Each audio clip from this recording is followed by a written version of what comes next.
What is going on, guys? Welcome back to the MLS Now podcast. This is your host, Gavin, back in the host chair. It's been a while. Russell stole it from me forever and ever and ever ago, and he won't give it back. He says he prefers to host, and so I say, okay. But today, I'm in the host chair, so Russell, he is gone. He is out of the picture. We kicked him off the island. We said, no more. Get out of here, you dictator. He is not even in the continent anymore. So I don't even know if he can listen to this. But, it's transferred. Yeah, he was transferred. He was transferred internationally. So, and all in all, we hope he's having a good trip. But we got rid of that dictator. So, as you heard, here to co-host with me is my good friend Bryce. Bryce, how you doing? Pretty good. Yeah, you'll I guess be filling in in the host chair for the next month or so until we get the man back himself. But yeah, feels good. Probably maybe our last episode of 2024. So we still have a lot to cover. Maybe we'll get something before the new year hits if more news comes out. But yeah, I'm getting that holiday spirit, ready to get some time off from work. You know, the maybe shows pretty clearly that we don't plan this stuff out. Because Yeah. we could record on Monday next week, but we don't know if we're recording next Monday. So I think the maybe is correct there. Yeah, we're good on the spot because I think we finalized this like 2 hours ago. We're recording today, so but yeah, we definitely have a lot to talk about. The off season is rather short, so like teams are just jumping into it immediately. There's a lot that happened like just the week after the championship, and now there's even more this week. So pretty excited about it, just not as an Atlanta fan because I feel like we're going to have the busiest offseason outside of the expansion team that has to literally fill a whole entire roster. But yeah, I'm excited to dive into it.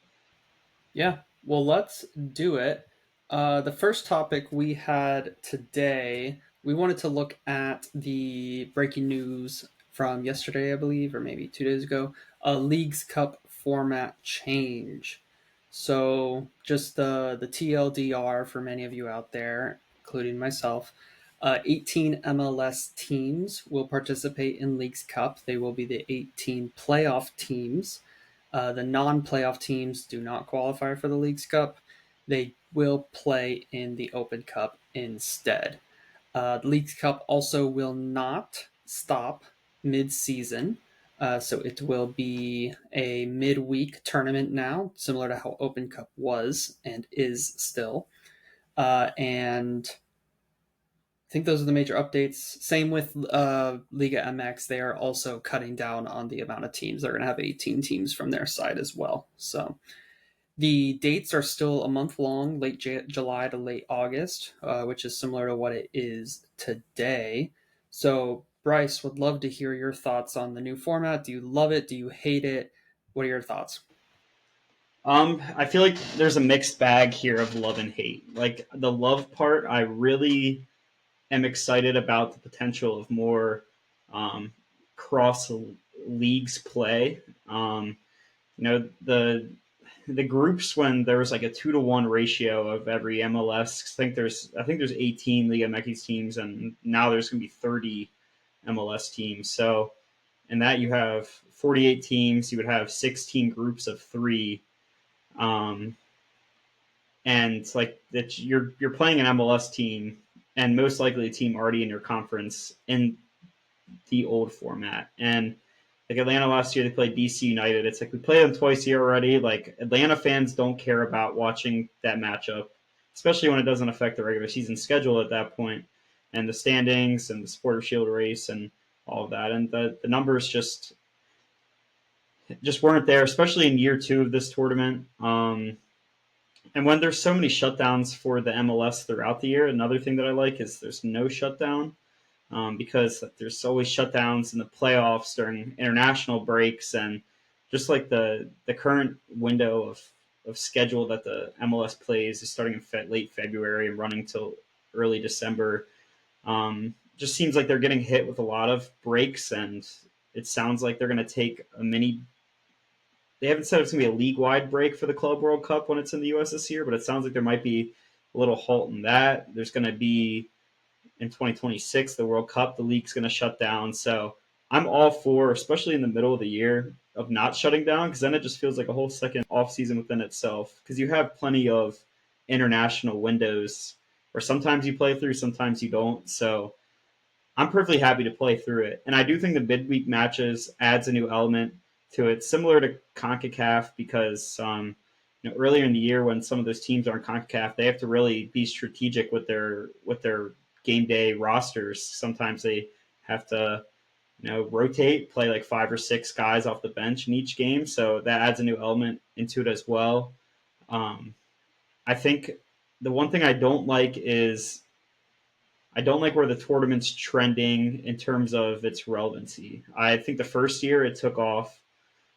Messi, like best thing could have happened. Messi came in, scored immediately in the first game of the tournament. It took off. They won the whole thing, and everyone was tuned in. But last year, it just didn't have as much flavor to it. And I'm nervous that they're changing the format after 2 seasons. That means both leagues know it's not doing well, so they're trying to see if this clicks. But if this doesn't click, then it might just be another one of those tournaments that just goes under the water immediately again. So that's the one thing I'm a little nervous about. I think this format could be a good thing, but if it doesn't work, if the attendance numbers aren't there, if the people aren't watching on their TVs and through season pass, I don't know if it's going to last past 2025. Yeah, my worry is that, and my thoughts are that this was planned all along. So they wanted to roll it out and have all the teams involved.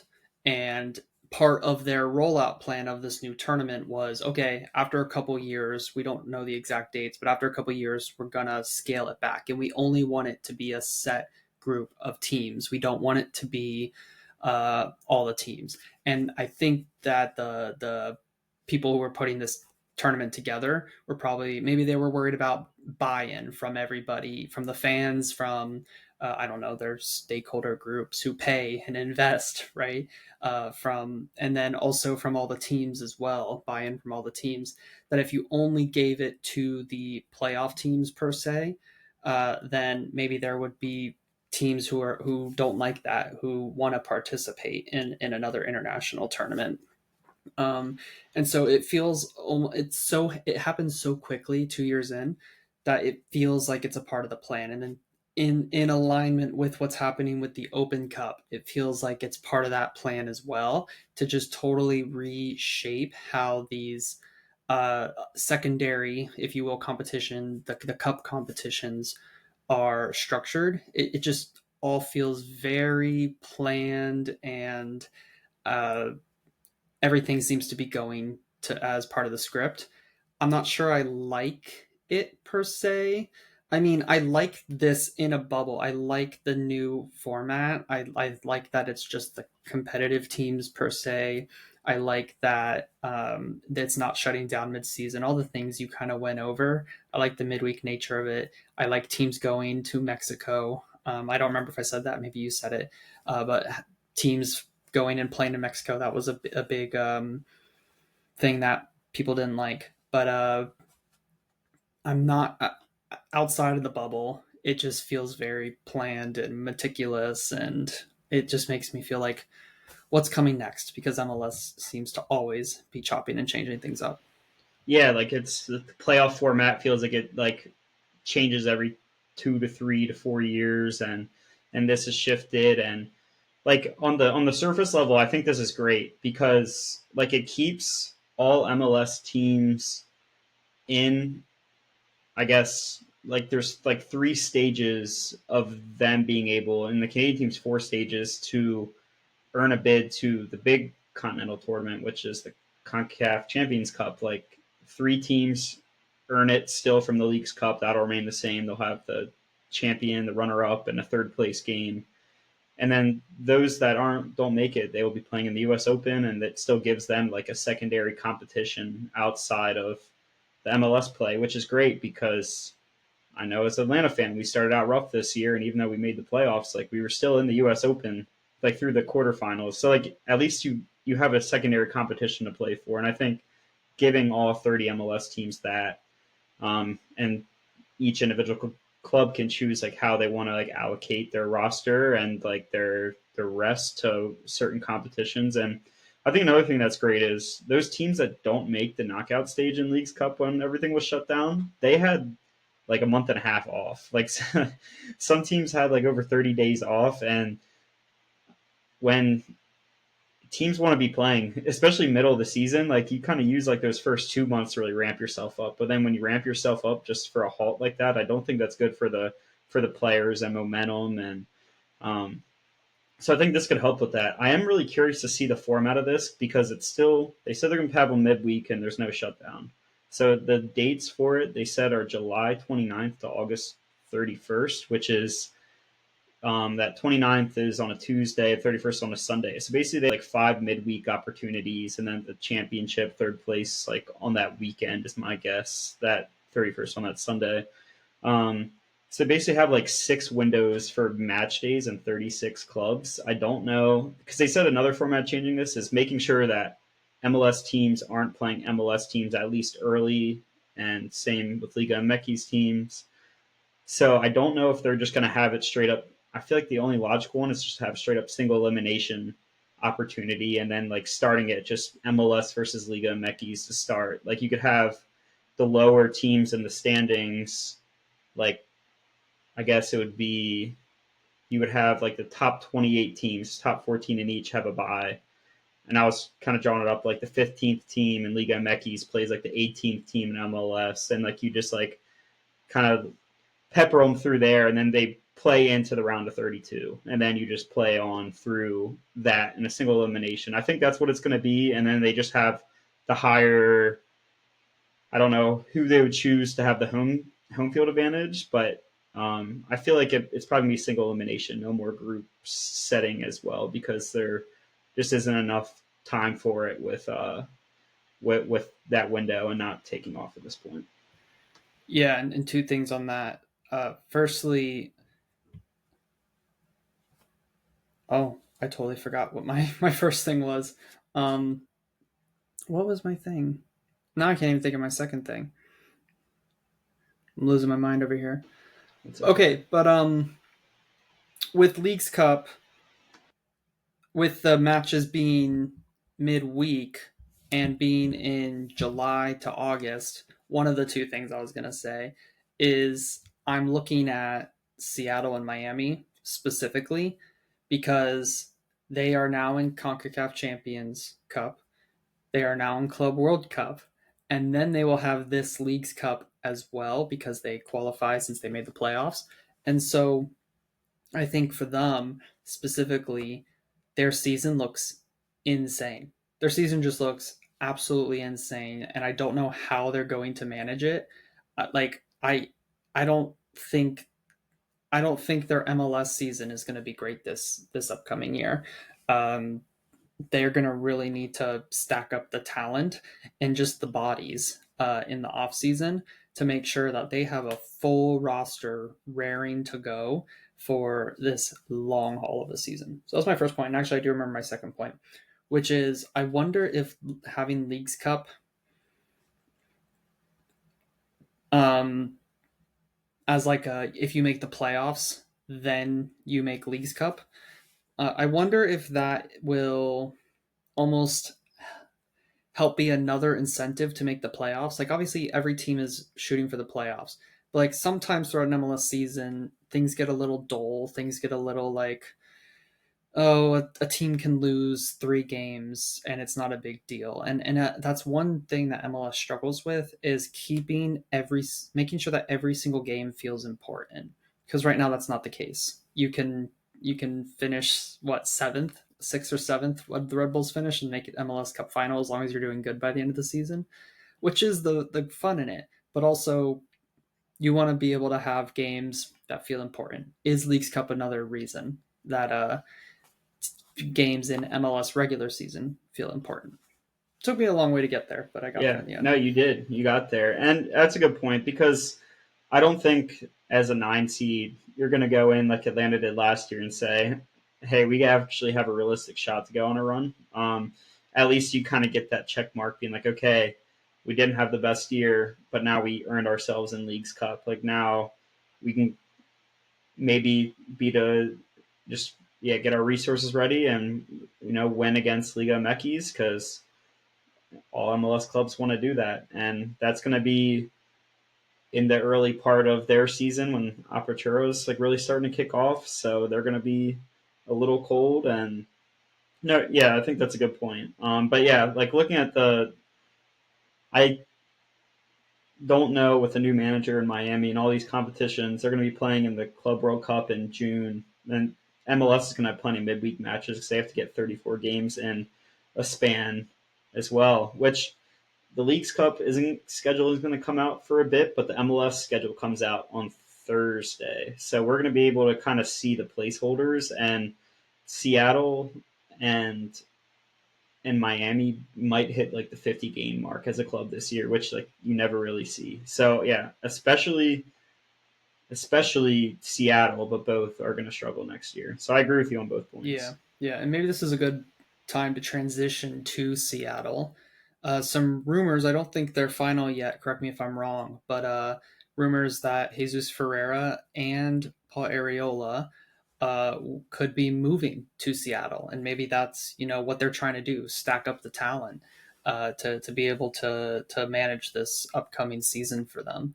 What do you make of the Ferreira and Areola to Seattle rumors? Um, I know Sounders fans when they saw them, they were very nervous because like Areola is a max TAM player and Ferreira's on a DP contract, but it sounds like both of these moves are being held up because um, Seattle's trying to get Dallas to buy out on like they're trying to get them to pay most of Ariel's salary because he has 1 year left on his deal, and basically Dallas is gonna like pay some of their salary, use that as like an off-season buyout, and then trade him, and then they would negotiate a contract extension on the lower cap hit for Ariola, who has fallen off a little bit, but he's still 29. Surprisingly, it feels like he's been in the league forever. But he's versatile. He can kind of play. You can play a wing back. You can play on either wing if need be. And Ferreira as well. They're going to try to negotiate his contract down to be a TAM signing instead of a DP signing.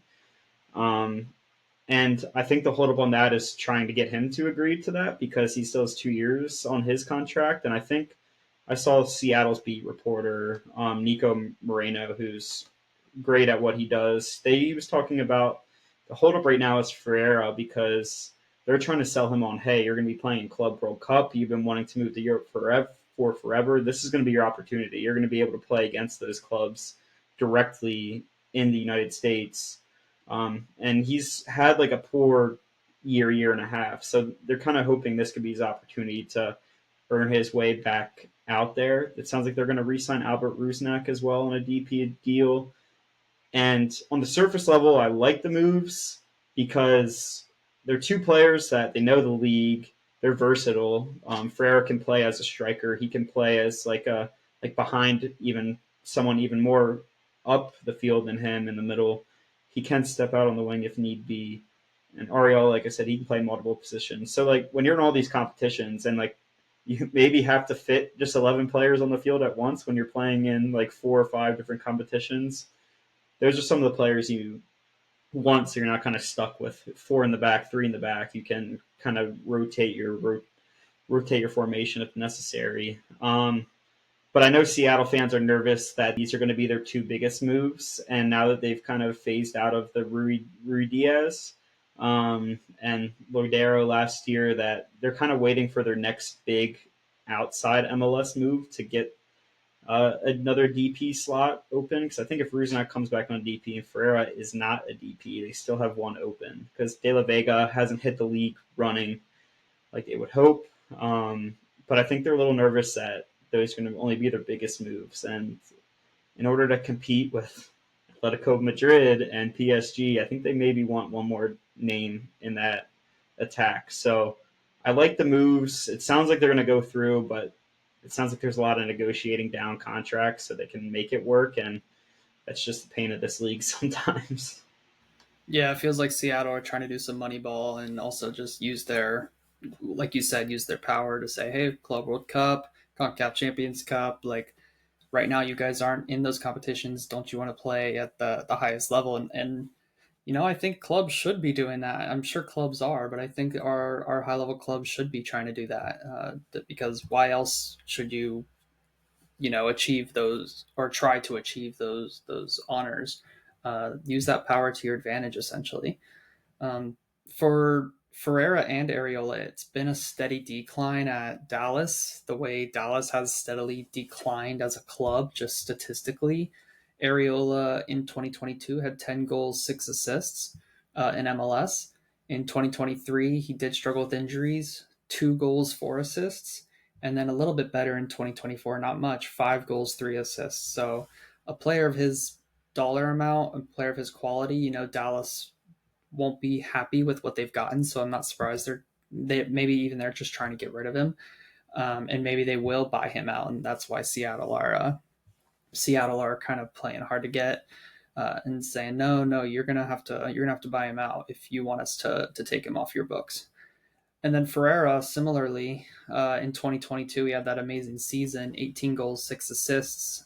Did he win Golden Boot that year, or he might have been really, really close. Can't remember exactly. Yeah, I don't think he did in 22. I think he was close, but so yeah, I see you're looking that up.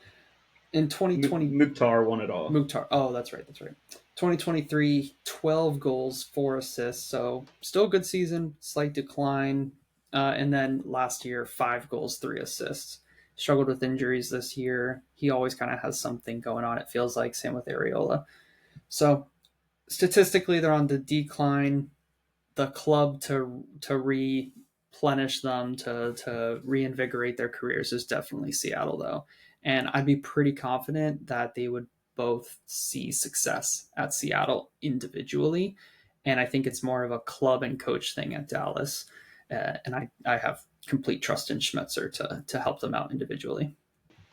Yeah, I mean, if I'm like in their phase of their career, Ferreira, he's had great seasons in 22 and 23, and he hasn't been able to move out of the league from Dallas and get that next step, especially if he wants to get and 20, like for now, he's got to be thinking not just to get the move to Europe. He's got to be thinking, I want to make that World Cup roster when it's in the U.S. and I want to be a factor. Like I want to gain that striker job. So for him, he's probably thinking that's not going to happen if I stay at Dallas. So I think Seattle's playing hard to get for both players because they understand this is a better fit for you, and we might be your only option outside right now. So like I think they're both going to jump on it, and I think it's good pieces. You add them with the Roldans. They had some young players that stepped in great this year. Jackson Reagan,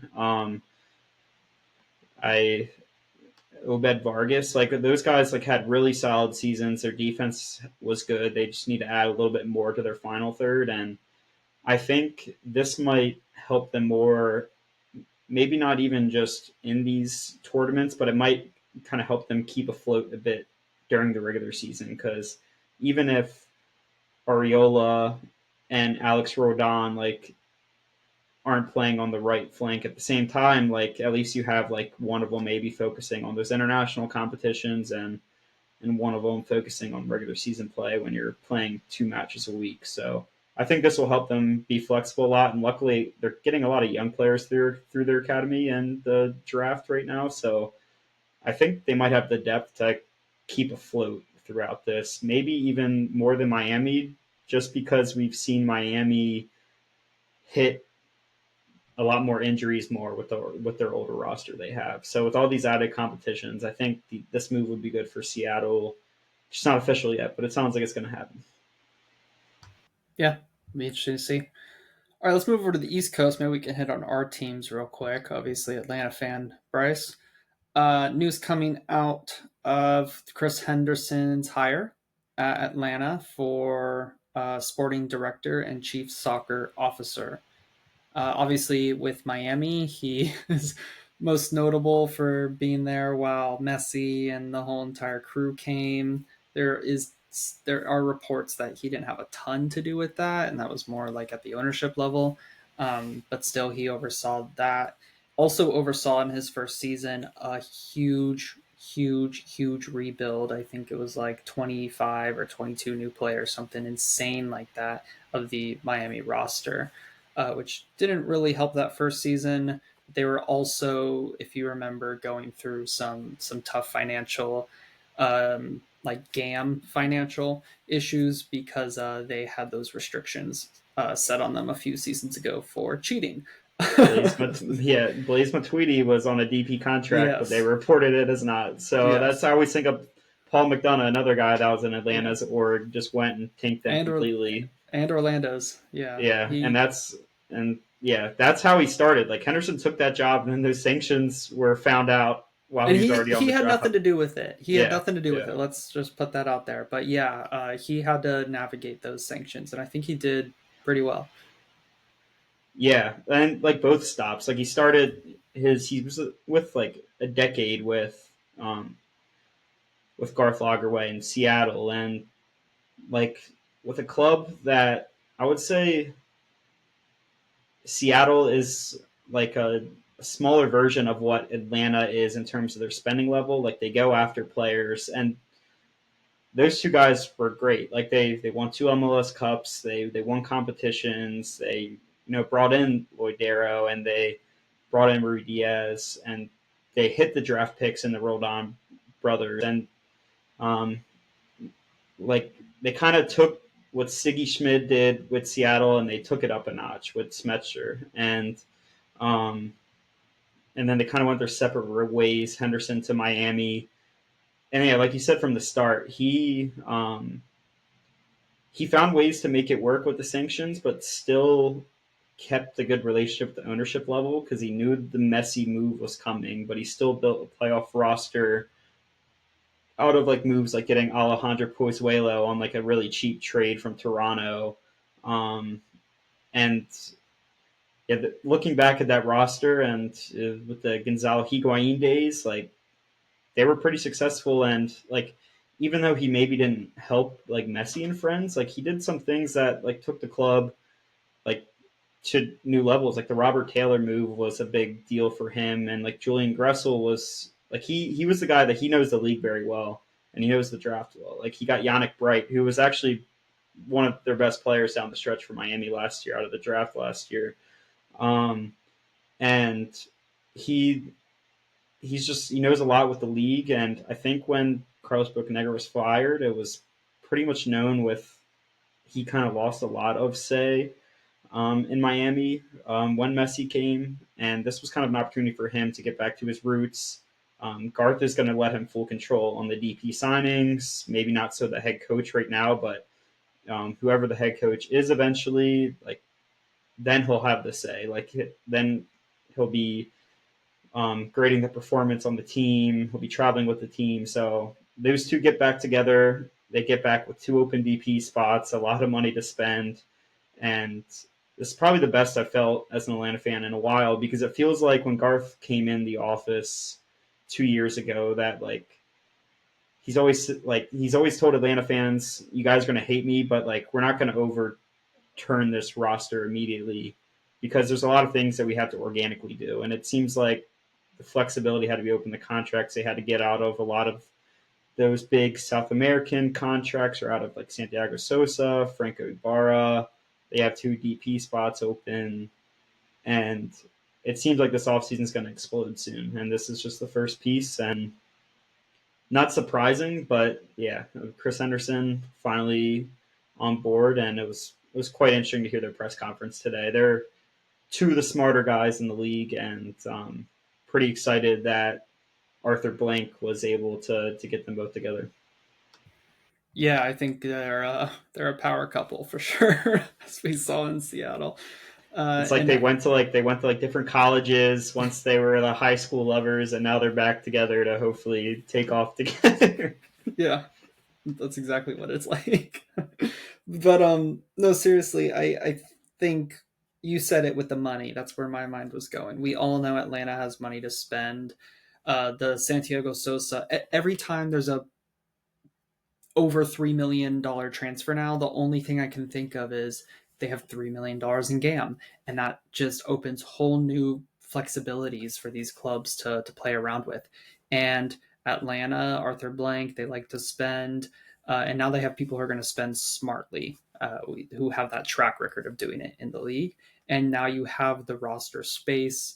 Everything's lining up for you guys to go and get a couple of DPs and not finish, obviously not finish in ninth place anymore in the East, but also look for a home playoff spot and to try and return to those 2017, 2018 levels where you were trying to win trophies, and winning, successfully winning trophies. So, which it's been a while at this point, but it just feels like it could be a really quick turnaround, honestly.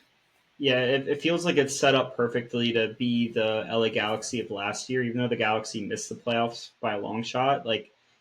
Um, it feels like it's one of those teams that they could jump back up in the conversation. Obviously, they don't have a manager yet. They don't have the DPs in yet, but you can see the vision, and you know they're going to spend. Like I think with Brandtruk in, they have some pieces. Bartosz Schliess really got on a good level at the end of the year.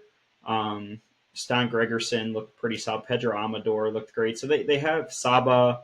I think I said earlier in the MLS group chat, like once Saba's like the fourth attacking option, like instead of the first, like it's gonna look great. And now it's just kind of waiting for news. And I guess the last Atlanta topic was everyone was kind of saying that they were thinking Jim Curtin was going to be like the guy, even though some Atlanta fans don't like him. He hadn't said some great things about Atlanta United fans before when he was in Philly. Um, but Matt Doyle came out today and said he heard that Curtin isn't in the running. Don't know if he's declined the opportunity. If you don't know if he's just a Northeast guy, don't know if it's from the Atlanta end. But it sounds like they're down to two finalists, and they wanted to get the Henderson through the line to kind of have him decide who he wants his partner to be in the process. I don't know who those two names are. Doyle hinted that everybody's going to be familiar with the name. And that, like, does that mean, is it a global name? Is it an MLS name? A lot of Atlanta fans are trying to think of two names that they were, and I'll throw you the two now. And if I say these two, I want you to say which one you'd like more. I feel like I'll know your answer to this, but the two that they think are two guys out of the job. One guy made it two MLS Cups, didn't win one. Is Gio Savarese. He was with Portland for a long time, had successful years, but I think he only had one championship in that MLS's back tournament against Orlando there. And then Mm-hmm. the second name, who is just out of a job, is Bob Bradley. And those are the two names that I've seen. And I think I know which one you're going to say is more interesting because I just saw your facial reaction and that was the same one. But Garth's thing has always been we're going to get somebody who knows, who has winning experience. And I can't say that one of those names or even both have winning experience consistently, but those are the two names they're floating on. So, what would you think about either one of those two, or do you think that Atlanta should maybe even just go outside of the league? I don't like either of them, but to be honest, I don't like Savarese. I wouldn't like that for you guys. Savarese, like you said, he had good stints and good seasons in Portland, but I don't think his style of play jives with what you guys want to do. And like out of the two, if it comes down to those two, I actually would pick Bob Bradley just from a style of play perspective. And we've seen Bob Bradley be like general manager and coach, and that's a lot to have on your plate. And I wonder if just focusing on the coaching could be a little bit better for him because we've seen really good Bob Bradley teams with LAFC, but even when he was doing both. But I I I think out of the two, I'd pick Bob Bradley, but I wouldn't be happy about it. I would love a different name altogether, either I was all MLS or external to MLS. I was all about Patrick Vieira until he took that job in Italy, and I really think if we didn't make the playoffs, I wonder if that would have happened more, and we just kind of pushed the hiring down the line a bit, and he just wasn't going to wait for the opportunity. He wanted to take what was there for him. So I don't really know. Like a lot of Atlanta fans are stuck because Garth keeps everything indoors. There's not much rumors at all. But when Doyle said it's a name that everyone recognizes, I'm like, is it going to be an MLS name, or is it going to be? My guess is going to be someone who has something to do with MLS. But when I think of those names, I don't think of one where I'm like, that's a home run hire, and um, so I guess we'll be waiting for that. But It's yeah, Pep Guardiola.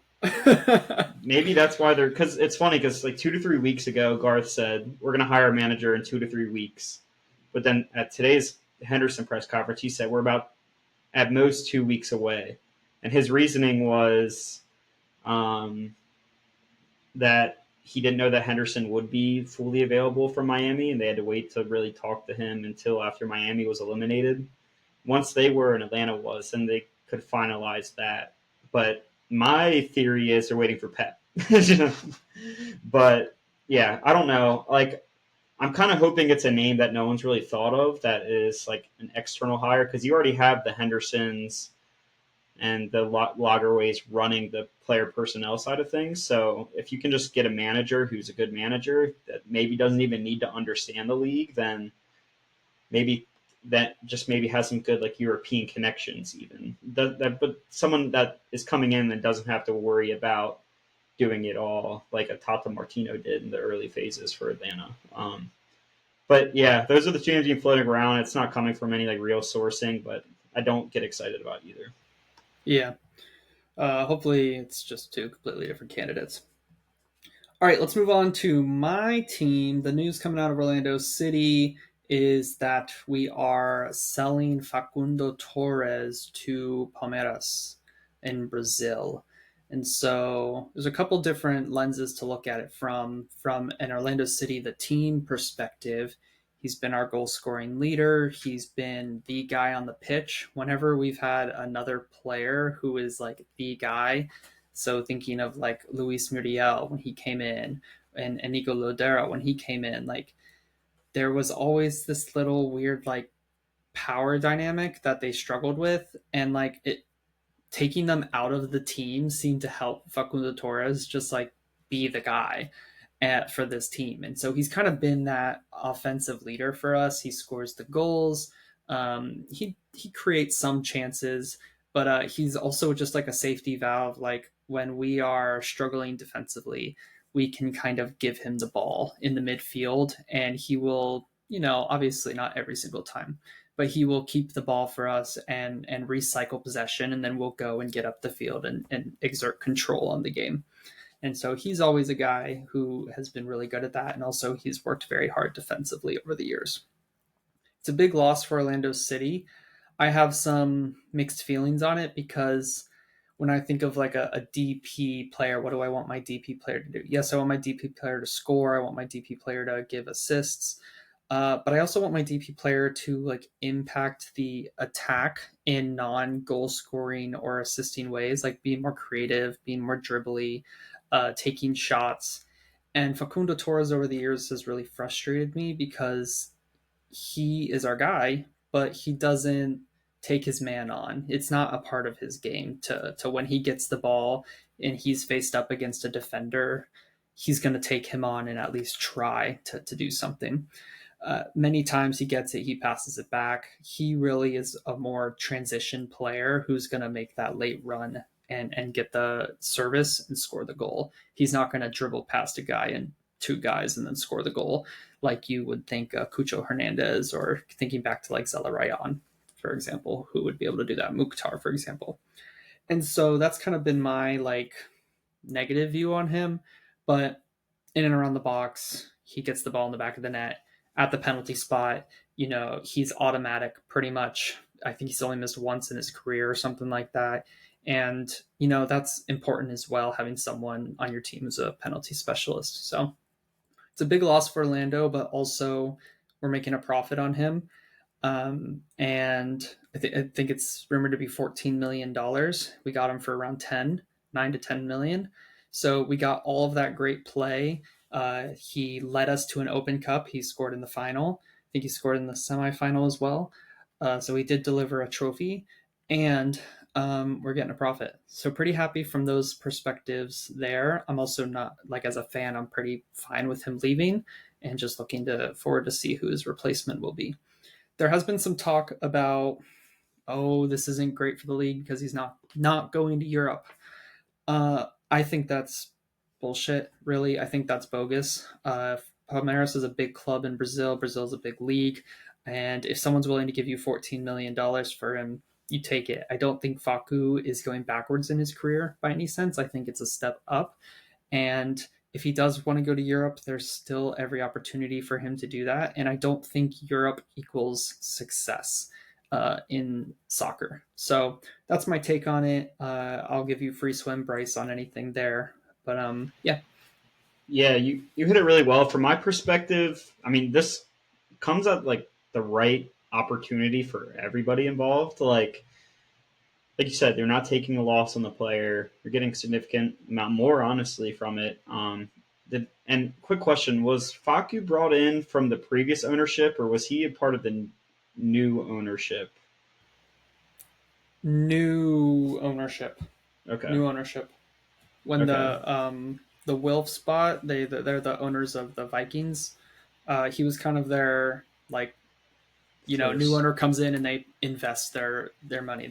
He's their guy, Well, so to yeah, speak. and I like that even better because your new owner comes in and he says, "Oh, we made a return on investment on this player at the right time," and I do think it also is a step up because he's going in now. He's going to be playing in some of the top South American or just global tournaments. Like he's now going to be playing in the Club World Cup for Palmeiras, so he'll be back stateside playing in that.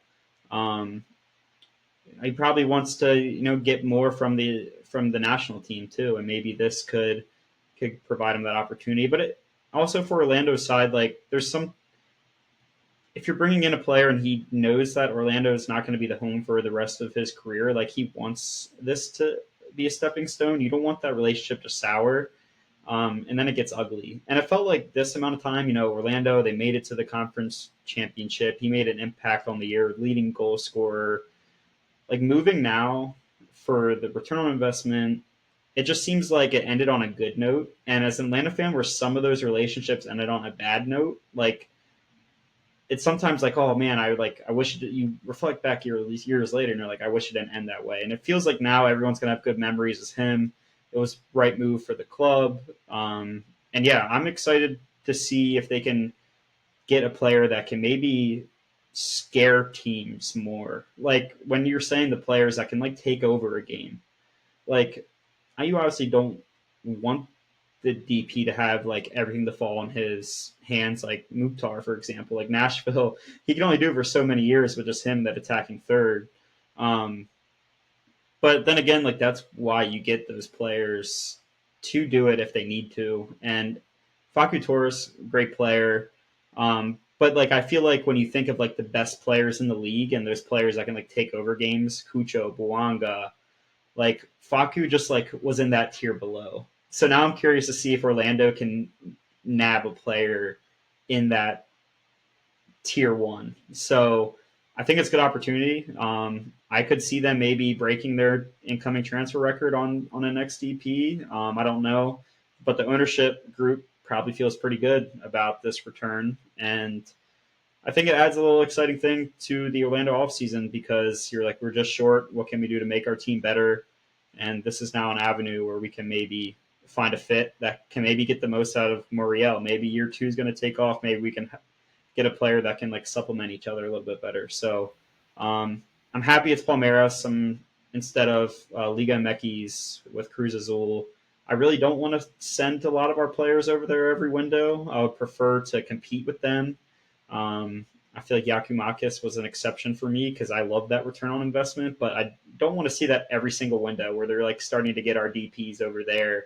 Um, so yeah, I like the move overall. I'm happy how it turned out for Orlando and for the league. Yeah, two things, and I actually wrote them down this time, so I'm not going to forget them. Your first point around like this is a good time to sell.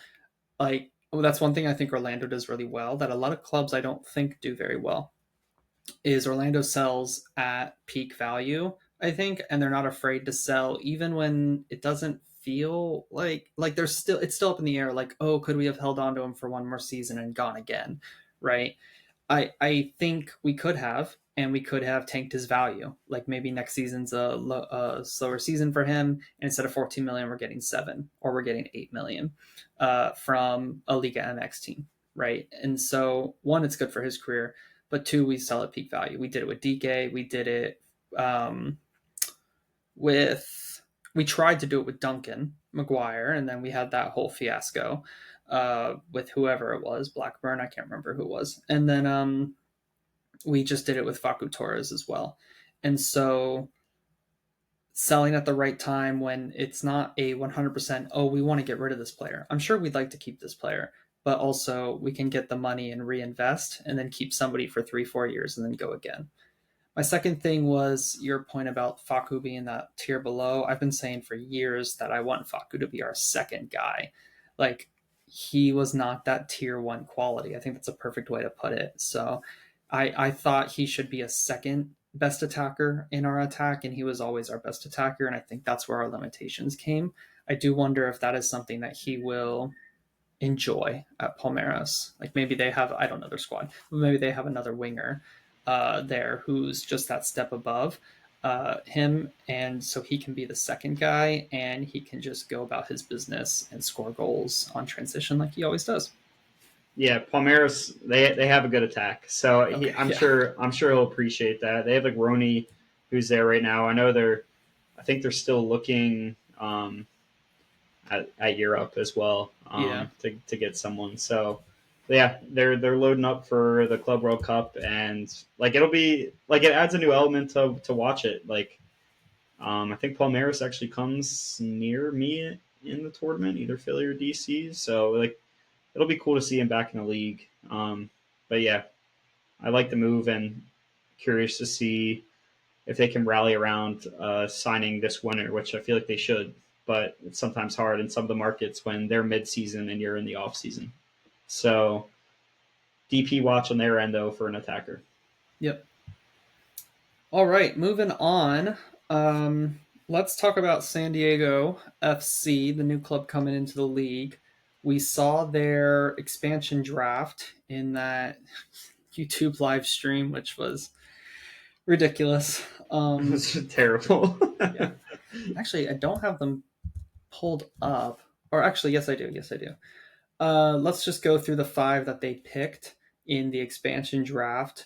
We had center mid Jasper Lofelsund from the Rapids joining the team. They signed Hein Gickling Bruseth from Orlando City in the draft, and they signed Hamadi Diop from Charlotte FC in the draft. Any major takeaways from those 3 that they're keeping? um, I just feel like they took guys that like Bruseth, you probably know a little bit more about him. Didn't play a single minute after coming in on like over a million, but it sounds like they didn't pay that full fee. So San Diego is going to finish that up. Yep. Um, it's weird because like he didn't play a minute. Diop was on loan out of MLS this season because he was a draft pick, but had to take an international spot up. So I think Charlotte pushed that down, especially with Dean Smith wanting a lot of his guys in. Um, and Lofelsund, like, it sounds like they want to use him on the same side of the field as Lozano, he played like central for Colorado, but it sounds like they might try him at left back behind Lozano and kind of like sitting more at home. I don't really feel too much about these. I feel like they took the strategy that a lot of MLS clubs do in the expansion draft, and you just fill out guys that are like under 300K in salary that we don't have a culture yet, so let's get young guys with cheap cheap cap hits, and let's see if we can get anything out of it. So I think that was their strategy here. I don't feel any way about the 3. Like obviously, like in my head when I'm drafting, that's not where I'm going, but I feel like they're like filling out their supplemental slash like bottom quarter of their senior roster with this. They're just getting guys that like Waffleson, like respectable in the league. Diop, they must have saw something they liked. And Giggling Bruseth, like there's a reason why Orlando brought him in on that tag, and they probably also scouted him throughout 2024. So they just saw it as an opportunity to maybe put him in a role where he can get on the field quicker than he was going to get that opportunity in Orlando. Yeah, they're definitely not the flashiest names to pick. And I think the instant reaction was, what were they thinking? We haven't seen this player in the league, so he must be terrible. He signed for $1 million, and he didn't play, like you said, he didn't play a single minute. I know nothing about him, really. Hamada Diop on loan. He hasn't done great with Charlotte. He hasn't broken through there. What were they thinking there? And then Lawful Send, he's a solid MLS pro. He's been around the league for a while. He's played a lot of games, so that one's like a fine pick. But they're not flashy. They're not your guys who would have been TAM players who would have come in and been starters. Maybe Lawfulson comes in and starts, but for the most, they're not those higher level players. And to be honest, I do think there was enough unprotected talent out there where I wish San Diego would have taken a swing at somebody and just said, hey, we really like you as a player and we've seen you have success in the league. We're going to take you. And instead, like you said, they kind of went for the normal strategy. I don't know why they never do that. I almost feel like I almost have a conspiracy that players can opt out of being selected even though they're unprotected. Yeah.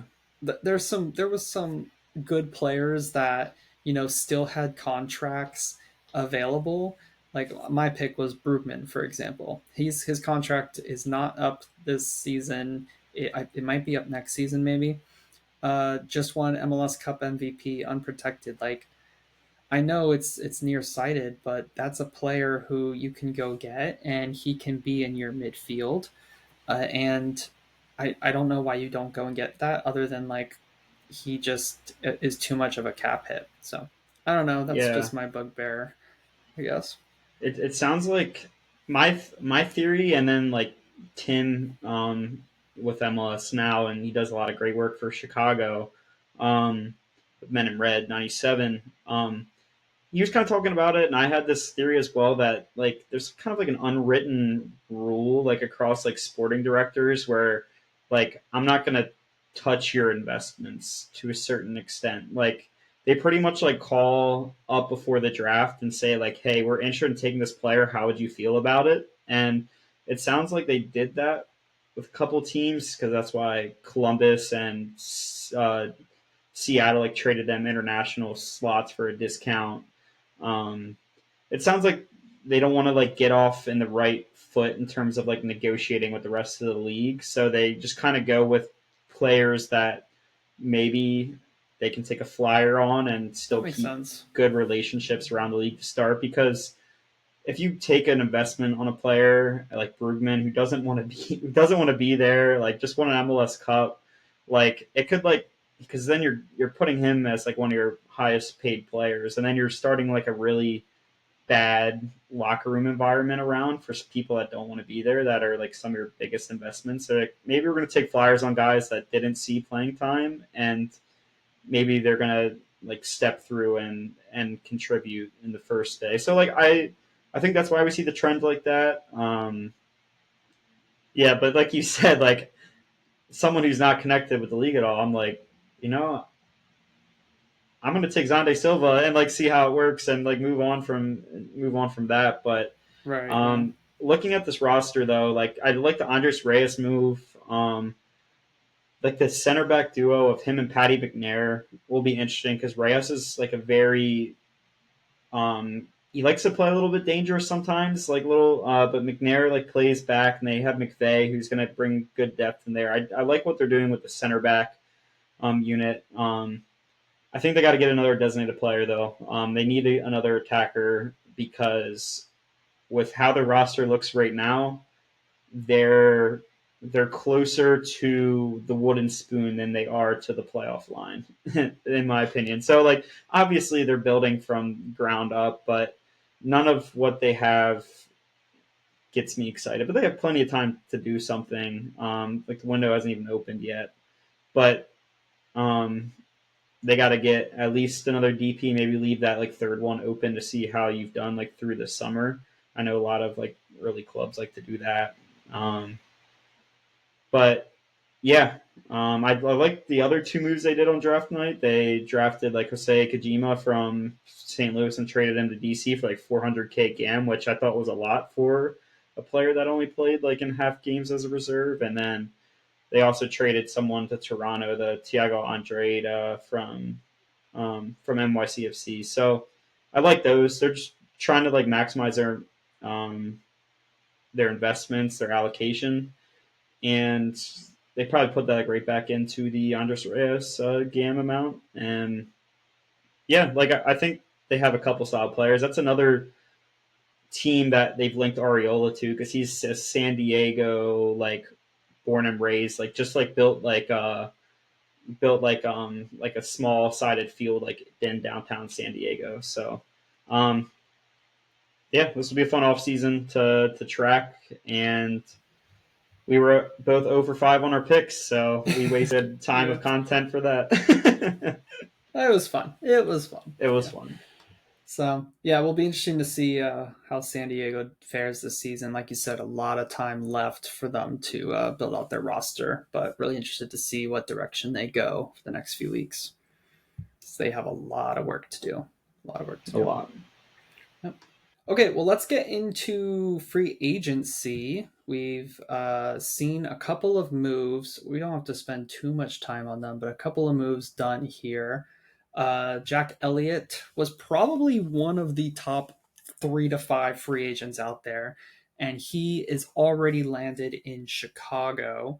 Did you see what is he like a TAM or did they give him a DP slot? Do you know? Yeah, I know it's not a DP. Okay. Okay. That's good. It it I'm my guess is because I my guess is he didn't take an extreme pay cut from last season, and he was on like around like 900K, so he was in that TAM region. So my guess is a TAM signing, and Chicago back to back years they hit that TAM free agent because they had Kellen Acosta last year and Elliott. Mm-hmm. So I mean I think that's a great move for Berhalter, and he's on a 1 year contract for 1 year option. So yeah, I think that was a great move out of the gate for Chicago. They knew what they wanted and went after it, and it's a team that didn't really have a leader in that back half of the field. Yeah. So that's definitely a good start. I know a lot of people were thinking Elliott would follow wherever Curtin went, but obviously he was out for himself, which is great because I think he's going to be a leader for that Chicago team that I think could be a surprising team that fights for a playoff spot this year if they can hit on some more signings. Yeah, definitely agree with all of that. Moving on to Philadelphia, funnily enough, uh, Alejandro Bedoya resigns, and you're going to have to help me with this one as well. You said it was in a player coach or player front office role. Yeah, Never even so heard of that. it's like the second year. So now MLS clubs allows one designation a year to like have like a player in a front office role. So like he like for his specific role, it is. Let me give you the description because I think the Revs just did it recently with Andrew Farrell as well. Mm, But he's also titled as he's a player development and front office specialist. So I think it's a new system that they wanted to maybe help some of these vets where they don't want to give them like allocate a lot of their salary to him anymore, especially because Bedoya's not really a big on-field presence anymore for right. Philly. But then it also helps like train some of these MLS veterans to then pick up roles in the league afterwards. Kind of like key people that played in the league and experienced it and can help grow it on the other side of it. Like Chris Henderson, for example, who played for plenty of years in the MLS, like in their early stages of the league founding. So on that side of it, it's cool. it's funny full circle though, because I remember like last offseason there was a big fight between like Curtin and the front office because Bedoya wanted his money and Philly said we weren't going to give it to him, and Curtin basically sided with the player and not the club. So that kind of was like one of the beginnings of the downfall relationship. But now he comes back without him. So Yeah. yeah, weird role, and he might help out there more than on the field this year because he's age 37. He's not. His minutes are being reduced every year at this point. Yeah. So, Yeah. but yeah, not much there outside of that. Yep. Okay, other moves. We've got our Kyle Smith staying with Orlando. That's not too unexpected. With Atlanta, Tiare and Ronald Hernandez. Is it Jamal Tiare? Is that right? Yeah, Yeah, Jamal Tira. he's Yeah, they staying with got both of Atlanta. them on like smaller hits now too. That's awesome. And yeah, it's quick other ones we can hit on. I saw Alan Valesco signed an extension as a DP for Dallas. Aaron Long signed a 3-year extension for LAFC, which he was rumored to maybe meet up with Berhalter in Chicago, but he stays in LA. What do you make of the And Velasco extension? Because he hasn't done much over the past few years because of injury. I don't know if that's so smart from Dallas. yeah, it's weird because I feel like Dallas could have. I mean, he's 22, and it sounds like they because they signed him to an extension through 2028 as well. So like they locked him in. They must really expect him to like fix up and Yeah, get going and because have a he, really he good couple of seasons.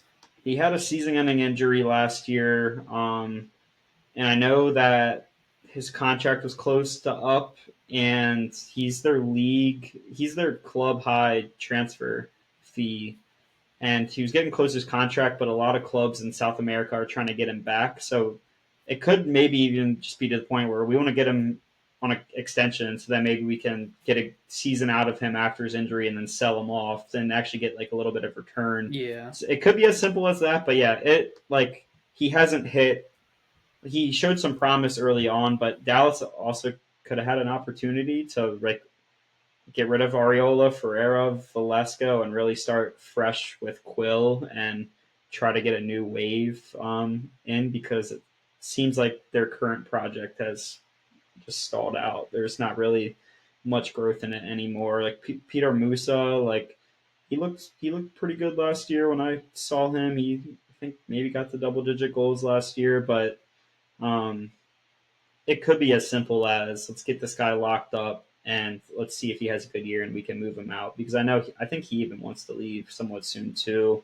Um, so it might be like one of those like help us help you out type thing. Yeah, definitely.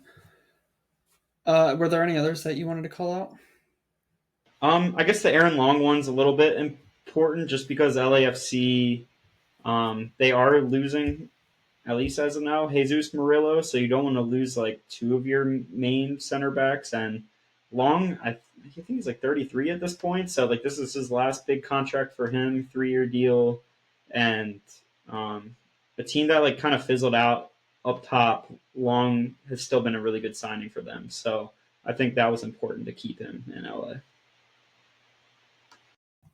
All right. Well, staying on the topic of free agents, it's always fun to do a ranking. Do you have a top five or a top three you want to shout out of who are some players that you're looking at that could be good fits for other teams?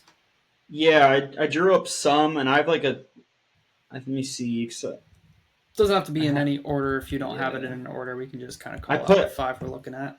yeah, I think I have 8 on a list, but I have like 3 that I just think could be like good impact guys that are gonna have a lower cap hit, but like they can still provide like good depth. I think I only have 7 actually, but I said Fafa Picault is always like a little underrated. Like I think he can fit anywhere on any roster and like be like either a super sub or like a third attacker on the wing.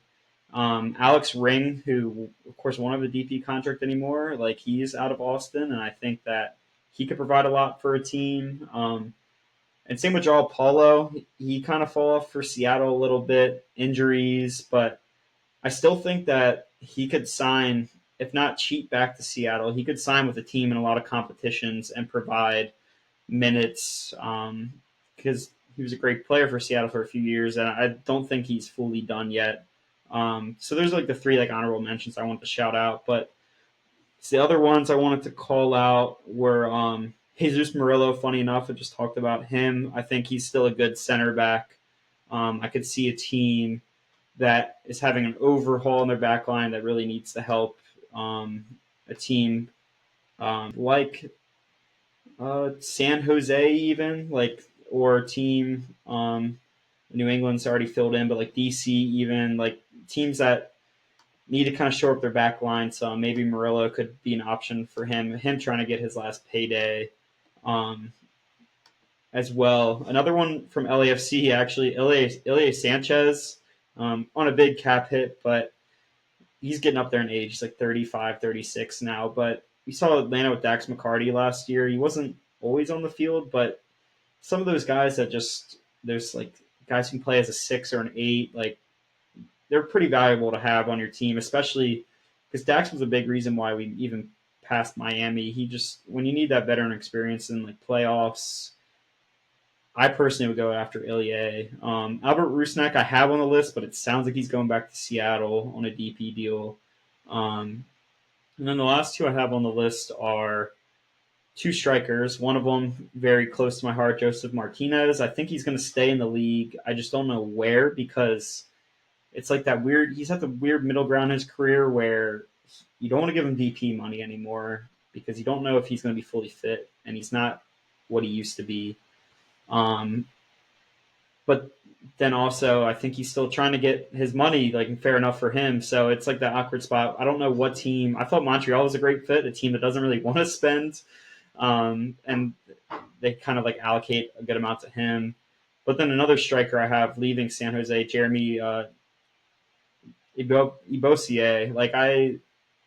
He's a pretty solid player. Like I don't. It's always tough when you're that like tier below the designated player because I know a lot of teams want to allocate those DP spots to a striker.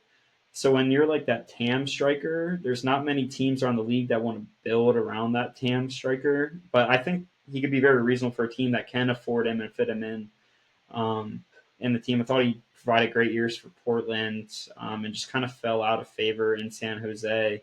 But he's still very young. He's on the good side of 30, so I think he's going to be one of the bigger names.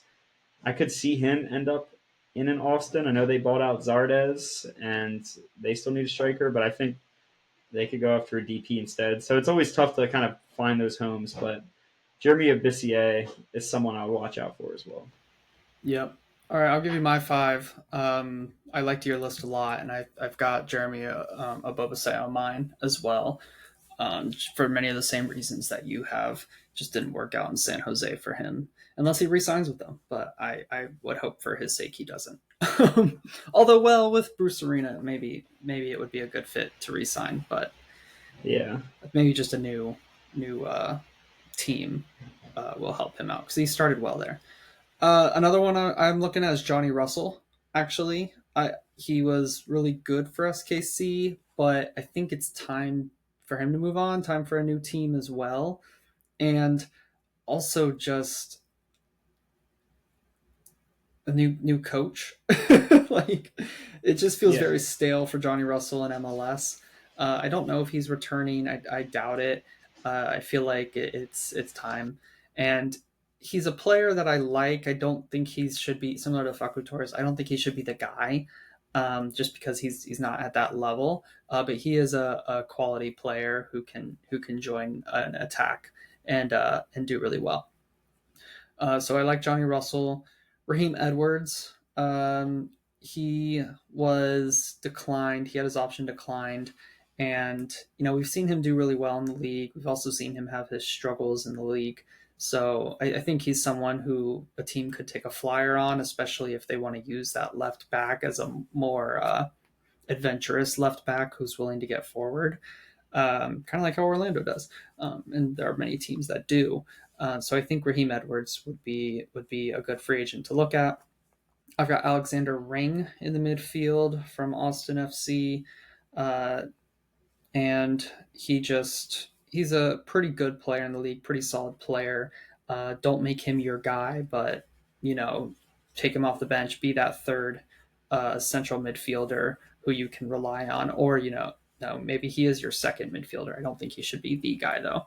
And then my last one is more of like just a solid backup striker for a team that's already got a pretty good attack. Corey Burke, he's had his struggles in New York for New York Red Bulls over the past couple seasons, just because they're not a good attack. But I really think that he could do well in a team that attacks more regularly.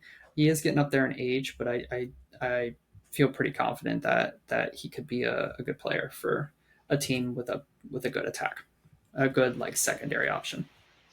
Yeah, I looked at Raheem Edwards as well. Like I feel like it's a guy that you can fit at the wingback spot or a wing, and you just there's like depth signings you need a versatility, and he had some pretty solid years in LA.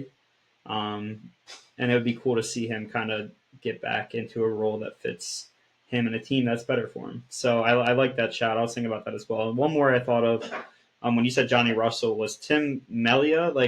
Mm-hmm. He like he's getting old, but like he still probably can provide a year or two more of starting. I don't know if San Diego has like their starter yet, so like a team like that like could use like a stopgap starter to kick things off. Like I still think he has something to provide before becoming a backup. I'm sure he would maybe stay in the league more likely than Russell. Maybe Russell goes back to Scotland, but yeah, I would be interested to see if Russell could get on a team and like have like a little bit of like I feel like a lot of people that watch the league forget how dominant Russell was when he first joined SKC. So it'd be cool to maybe where he goes somewhere and is like a backup, but then like finds ways to score like 80th minute game winners, like fresh off the bench. Like it would be a cool role for him to kind of end his mark on the league. So I think that would be. I mean, he's got his green card at this point. I'm sure. He's not an international I'm spot, almost and positive he does. Yeah. yeah, so he's probably a valuable spot, and especially he's probably not going to be asking for a lot at this point. Yeah. Okay. I have to run here pretty soon, but let's finish it off on this. We wanted to just quickly touch on who are some teams that we're watching this off season for big off seasons coming up. Yeah, I mean we've hit on Atlanta and San Diego are big ones. Charlotte FC is another one that I'm watching a lot. They missed out on a big Cam signing this past off season. They were rumored to go after Almiron. They were rumored after to go to Gio Lo Celso. So I'm curious to see similar with Cincinnati, which is another team I'm watching with the Lucho watch to see if he's back for 2025. But they got that. I feel like no one's talked about it, but they have the MLS record transfer fee now, and Kevin Denke coming into the league. So uh, that's one I'm watching. I guess with Charlotte as well. And I feel like I want to throw a Western team in just because I just named a bunch of East outside of San Diego. I feel like I'm going to throw Austin because Austin kind of hit the league running. And then they've kind of stalled out, but they have a DP slot open. So I'm curious to see if they can get Drusi back up to par. I don't like the Nico Estevez hire, but it doesn't mean that they could have a bad year if they can get an attacker that can really connect with Drusi. So those are the teams that I'm kind of watching out for so far. I guess Toronto might be another one. All the head coaching spots still open. Like Toronto, can they get out of Insigne and Bernardeschi early and kind of start over and spend towards a player in his prime more hungry. But yeah, those are ones like off the top of my head, really quick. Yeah, I'll go quick as well. For me, I'm actually looking at LAFC. I feel like they have a few different positions in the attack, in the midfield, and in the defense, kind of like what you referenced that they have to Griezmann watch there too. revitalize. Yeah, Griezmann watch. So LAFC, it's always fun to see what they're going to do because they like to go after those young players. Usually, spend a lot of money and flashy players. I'm going to stick in the West, San Jose with Bruce Arena, see what they're going to do. And then I thought there was one more. Oh, St. Louis in the West as well. I feel like they did a lot of their business last summer, but what are they going to supplement it with over the winter? So those are my player or teams out West. Nashville, they need a whole rebuild. They need a new coach. Definitely looking at Nashville. Really interested to see what New England's going to do as well. I actually really liked their two center back signings, and I'm thinking of doing a YouTube video, which we're ramping up on the YouTube. Bryce is obviously doing a lot with the website, so make sure to go to mlsnowpodcast.com for the website, MLS Now Podcast on YouTube. Just quick plug there. But like, I want to do a video on their center back pairing that they just signed because they actually both impressed me from the bits I've seen. So really keeping an eye on New England and what are they going to do for Caleb Porter's second season in charge. And then the last one is NYCFC. What are they going to do in the off season? Again, new coach coming in, and it's been a while, I think, since they've gotten a big player signing that I've actually been like excited for. Like Mijatovic came in and he wasn't too exciting. Santi Rodriguez, he wasn't too exciting a few years ago. Andrade came in and obviously he's gone now. So it just feels like every single time they get a player, it's like, yeah, it's this young player who looks like he has potential, but he doesn't look like he's the guy. And so I want to see if they're going to get the guy or if they're just going to keep supplementing these young players who just don't have it in them to be that guy. Quick thing for you, just why NYCFC. Me and Joe were talking about this earlier because we disagreed here. Obviously, he thinks that they're a manager away from being a contender in MLS, and I disagreed with that.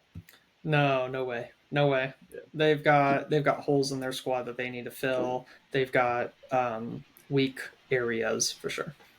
Yeah, he told me Atlanta isn't the best spot NYCFC is because they're a manager away from being a contender. And I said none of the 5 openings are a coach away from being a contender. But Atlanta has the flexibility to become that quicker. So I needed a tiebreaker on that. So Joe, if you're listening, I'm sorry, it's officially 2-1. Sorry, Joe. Sorry. Okay, I'm gonna get us out of here because I got to get out of here. Bryce, where can our listeners find you at?